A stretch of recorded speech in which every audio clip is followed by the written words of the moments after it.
En el video anterior sobre Eurípides, les decía yo que Harvard publicó las tragedias completas de Eurípides en griego y con su respectiva traducción al inglés. Estas ediciones son muy útiles si van a utilizar el griego porque asientan abajo en el corpus crítico las variantes y las propuestas de los filólogos en el caso de alguna lectura que haya quedado dudosa o que en el manuscrito, en el papiro, no se pueda leer. Hacen suposiciones. Después a estos tomos, a estos 6 tomos, agregaron otros 2 con los fragmentos encontrados hasta cierto momento, hasta cierto año. Y entonces tenemos 2 tomos de los fragmentos. Dice, editado y traducido por Christopher Collard y Martin Kropp. Y en el caso de los primeros, tenemos la versión de David Kovacs. Sí, todos estos primeros son de David Kovacs y los fragmentos son de otros 2 traductores. Bien, entonces esto es lo que tenemos de Eurípides, fácil de acceder. Hay otras versiones que se publicaron y se distribuyeron en el mundo hispano, que fueron estas, de Editorial Coloquio, tomadas de la Teubner, es decir, fueron tomadas de el alemán. Son pues ediciones únicamente del texto griego y con el corpus un excelente estudio crítico y una introducción pues que está como acostumbran muchos de los filólogos de tradición más clásica, es decir, los prólogos los escriben en latín, no se esperen en inglés o en alemán o en francés o en catalán, o están en latín. Entonces estos, pues no sé, yo no sé cuántos hayan publicado, pero yo tengo Bachae, podrán leer, si es que lo quieren leer en español, las Bacantes, Hécuba y Andrómaca. No sé si publicaron algún otro, son los que yo tengo. Ahora, hay, por supuesto, traducciones bilingües, traducciones que traen también el griego, pero de algunas obras. Por ejemplo, el Hipólito, editado por la UNAM, en versión de Rubén Bonifaz Nuño, y varios, del Consejo Superior de Investigaciones Científicas de España, que trae pues también el texto griego y una versión en español.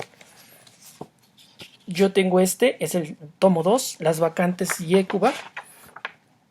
Lo tradujo a Antonio Tovar y dice con la colaboración en Hécuba de Ricardo P. Vinda. Son, no sé cuántos tomos han salido, como 5, 6.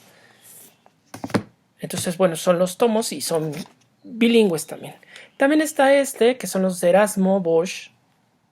Es Hipólito. También pues hacían sus versiones bilingües, trae el texto griego y el texto español.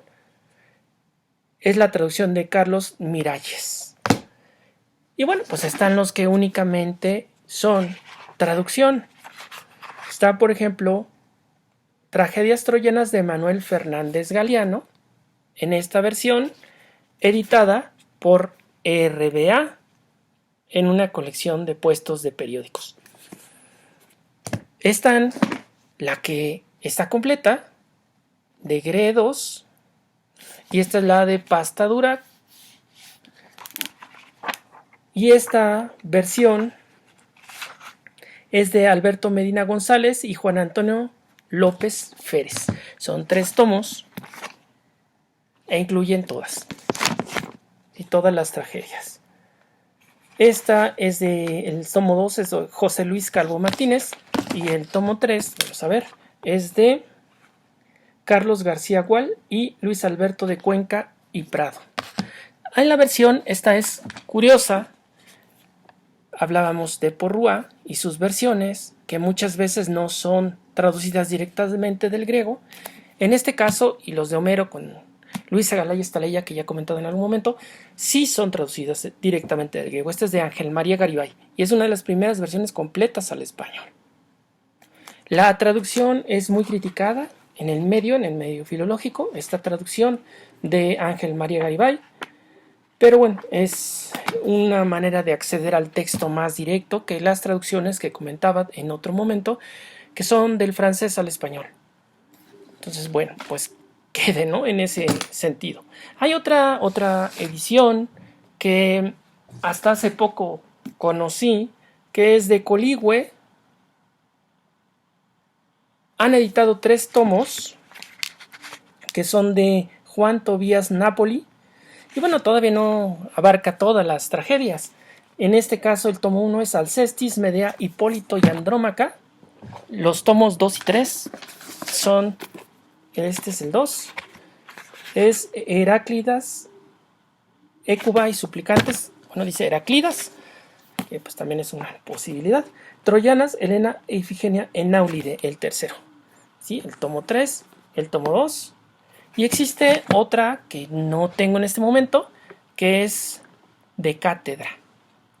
Si son las ediciones, digamos, más completas en español o completas, hay otras que traducen alguna obra, como ya vimos, de la de Fernández Galiano, pero no completa.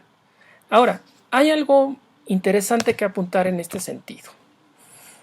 El canon alejandrino, los filólogos de la Biblioteca de Alejandría se dedicaron a elegir, porque pues había muchas obras. Se eligieron 7 de Esquilo, 7 de Sófocles, por eso 7 tragedias y 7 tragedias, y eligieron 9 de Eurípides. Sin embargo, se conservan pues muchas más de Eurípides. Esto se debe al gusto de los que compraban los libros. Mandaban pedir la copia y se hacía la copia específicamente para la persona que pagaba la copia. No era como que llegamos a una librería ya en los libros que casi se nos ocurra, o por lo menos las novedades y los que aún están en circulación. No, aquí se tenía que pedir y se hacía el manuscrito, la copia del manuscrito, y se entregaba a la persona. Los libros, por lo tanto, eran un objeto muy caro, eran papiros, y pues solamente los podía pagar gente que tuviera el dinero suficiente para mandar a hacer su propia copia. Bueno, entonces quedó ese canon de tragedias, 9 de Eurípides en este caso, pero tenemos 18 y un fragmento muy largo. Sí, este fragmento, bueno, fue localizado después, y pues en el caso de los fragmentos de Eurípides, los que les mostré hace rato que no incluyen ese rezo, son fragmentos que se han ido encontrando sobre todo en los papiros de Oxirrinco. Hay de Sófocles y de Esquilo, pero de ambos hay mucho menos también. Es decir, si ya tenemos las 19 tragedias de Eurípides, así llamadas, y ahora muchos fragmentos nos indican la preferencia que le dio el público a Eurípides. Si tenemos 2 tomos, les decía yo, los fragmentos ya los presentaré hablando de Sófocles o de Esquilo. De ellos abarcan un tomo. Gredos no alcanzó a traducir, no pidió a algún filólogo que yo sepa que tradujera los fragmentos de Eurípides debido a la extensión. Son muchos más. Quizá para los fragmentos en Gredos serían mínimo 2 tomos, si no es que a lo mejor hasta necesitarían 3 tomos de puros fragmentos de Eurípides, para que nos demos una idea de la cantidad. Bueno, ahora, otra cosa muy importante y que nos mete en otro problema que no vamos a tratar con detalle, que son las biografías. Pues muchas de las biografías que se conservan son propias de una enciclopedia bizantina, que es Suda. Esta enciclopedia contaba pues cosas de los autores. Sin embargo, todas estas cosas que cuenta Suda son en su mayoría apócrifas. Pondré un ejemplo porque en Eurípides es muy claro. Eurípides, y el único libro en español específico sobre Eurípides es Gilbert Murray, Eurípides y su tiempo, bastante bueno, pero bueno, ya es un libro viejo. Ahorita les digo de qué año, es de 1913, así que ya tiene más de 100 años. Bien, nos plantea el caso de unas obras de Eurípides. Hay dos que llevan este nombre. Sí, una es, ahorita les digo, se llaman Melanipa. Melanipa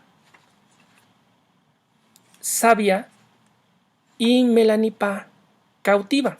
Son dos obras. Seguramente eran tres, como les decía, de estas representaciones, de estas competencias llamadas agón en plural, agón en singular, agones en plural. Estas competencias requerían 3 tragedias y un drama satírico. Si tenemos 2 de Melanipa, es posible que pertenecieran a una trilogía de obras acerca de este personaje. Es un personaje que en las leyendas vendía verduras en un mercado.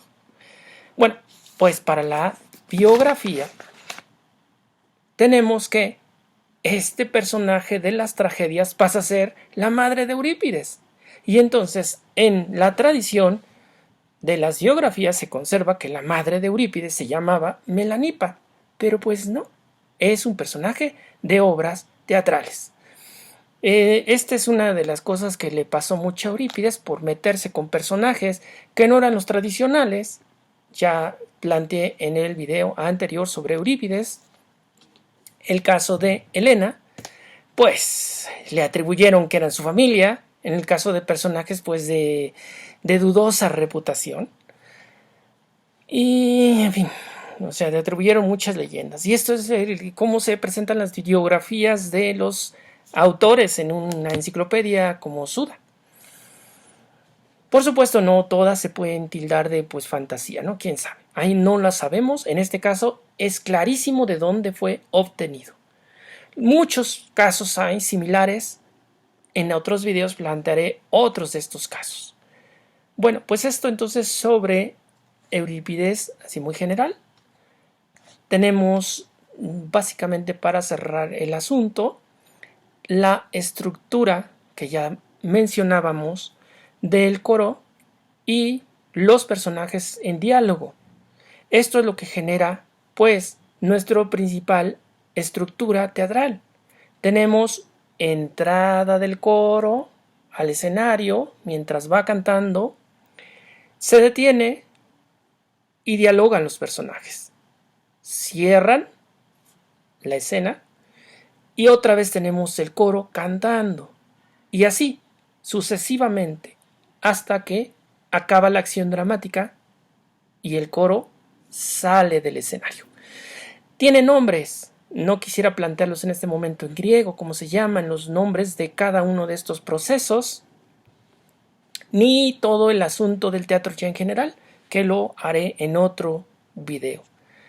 Sin embargo, es interesante cerrar esto con: no todas las tragedias tenían el mismo número de actos, o sea, todas las veces que intervenían los personajes en diálogo. Era variable. Pero Sófocles, por lo menos en sus principales obras, lo hizo o lo redujo o decidió que así quería que fueran 5. Y esto se quedó para todo el teatro posterior. Sófocles fue el ejemplo para ellos máximo del teatro, la perfección. Por lo tanto, encontramos las obras de Shakespeare o Molière o Racine que tienen en su mayoría 5 actos siguiendo a las obras de Sófocles. Cosa curiosa porque, como les digo, a pesar de tener un número, al menos eso se conservó, de obras menor, escribió menos. Eurípides es de quien se conservan más obras.